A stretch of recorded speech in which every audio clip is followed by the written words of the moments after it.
Hi guys, for today's vlog. So, posible ba ang travel ban kahit maliit na halaga lang ang nautang sa cash now? Tulad ng mga 10,000 dirham pababa. So, marami kasi sa atin ang natatakot na baka ma-travel ban kahit maliit lang ang nautang sa cash now.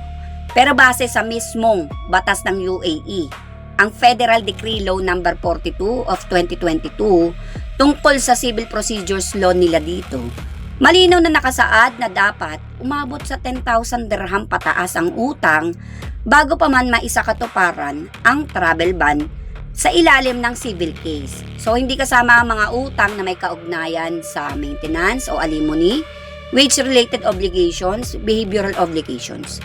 Dahil may mga sarili itong set of rules, okay? So, ibig sabihin, kung nagkaroon ka ng utang na halaga na 3,000, 5, 6, 7, or 8,000 dirham pa yan dito sa cash now, mas mababa ito sa legal threshold na kailangan para direktang makapag-file ng civil case na maaaring humantong sa travel ban. Kaya sa ganitong sitwasyon, so mas mababa ang risk mo kumpara sa isang taong may malaking loan na 10,000 dirham pataas. Pero, mahalagang linawin ko lang sa inyo mga kabayan, hindi ibig sabihin na safe ka na agad kung maliit lang ang utang mo sa cash now. Bukod sa 10,000 dirham na threshold, kailangan ding may sapat na batayan na paniniwalaan ng korte o otoridad na may intensyon ka talagang tumakas o umalis ng bansa nang hindi babayaran ng utang. Kaya kahit malaki ang utang, kung wala ka namang ganitong flight risk na basihan, hindi rin otomatikong may sasakatuparan ng travel ban sa'yo. So, ayon sa guidance na nakatala kasi sa mismong cash now, sa mga legacy loan agreement nila kung nabasa nyo man, ang bounce ng security check ay maaaring humantong sa criminal case, habang ang unpaid debt naman ay pwedeng magresulta ng travel ban, civil court ruling, at asset seizure. So, depende sa laki ng loan at kalikasan ng default. Kaya kung ang loan mo sa cash now ay may kasamang post-dated check bilang security instrument at hindi ito na-clear, maaaring maging criminal na ang kaso kahit maliit lang ang principal amount ng inutang mo. Okay? Kahit maliit lang yan dahil ang criminal case sa UAE ay walang minimum amount requirement para makapag-file.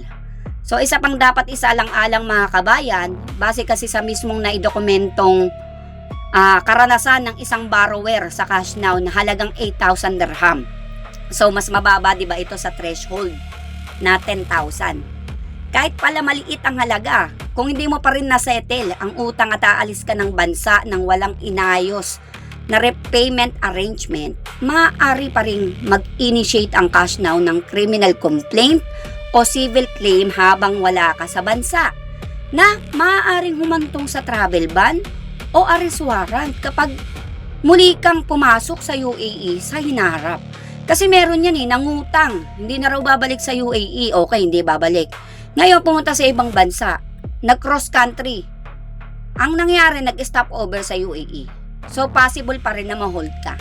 Kaya kahit hindi ito automatic dahil sa 10,000 dirham na threshold, kahit maliit lang yan, patuloy pa rin may risk.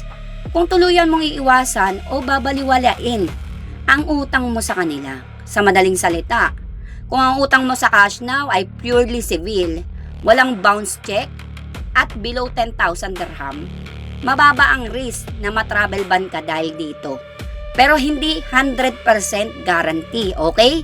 Ang pinakamainam pa rin gawin ninyo, kahit gaano man kaliit yung utang, ay manatiling in touch sa cash now. At wag nang hayaang tumagal pa ang unpaid status dahil kahit maliit ang halaga ngayon, patuloy pa rin itong tumataas dahil sa interest at late fees. So disclaimer lang mga kabayan, ang impormasyon na ito ay galing sa publicly available na batas, resources tungkol sa UAE at cash now guidance page para lamang sa pangkalahatang gabay at hindi legal advice. Ang bawat kaso kasi ay iba-iba. Depende sa specific na circumstances or sitwasyon mo. Kaya para sa particular na at tumpak na impormasyon, kumonsulta na lang kayo sa mga licensed na abogado dito sa UAE. So marami naman dyan. Kaya kung meron man kayong experience sa cash now, good or bad man yan mga kabayan, i-share nyo sa comments Baka makatulong yun sa ibang kabayan natin na pareho ng sitwasyon nyo. At kung gusto nyo ng follow-up video about sa mga susunod na topic, pwede kayong mag-request, mag-comment down below para sa susunod na vlog is papaliwanag natin siya. So yun lamang guys, maraming salamat sa pakikinig. Please like and share my video.